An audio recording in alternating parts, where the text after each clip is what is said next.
ఈరోజు రాయదుర్గం నియోజకవర్గం హీరేలాల్ మండలంలో ముస్లింలు ఇఫ్తార్ విందుకు హీరేలాల్ మండల నాగలి రాజు మరియు నాయకుల పిలుపు మేరకు ఇఫ్తార్ విందుకు ముఖ్య అతిథిగా హాజరైన ముస్లిం సోదరులందరికీ భోజనాలు వడ్డించి టీడీపీ అభ్యర్థి కాలువ శ్రీనివాసులు పాటిల్ అజయ్ ఈ కార్యక్రమంలో ముస్లిమ్స్ నాయకులు టీడీపీ నాయకులు తదితరులు పాల్గొన్నారు.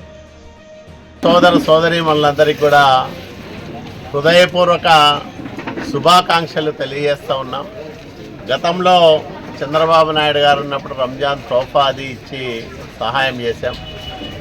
ఈసారి అందరూ ప్రార్థనలు చేసి ఈ రాష్ట్రానికి మళ్ళా మంచి పరిపాలన రావాలని, అట్లాగే అన్ని మతాల వాళ్ళు సుఖ సంతోషాలతో ఉండాలని, అన్నదమ్ముల్లాగా కలిసిమెలిసి ఉండాలని, సోదర భావంతో మెలగాలని మనసారా కోరుకుంటూ రంజాన్ పర్వదిన సందర్భంగా మరొక్కసారి ముస్లిం సోదరీమణులందరికీ కూడా నా హృదయపూర్వక శుభాకాంక్షలు తెలియజేస్తూ ఉన్నాను.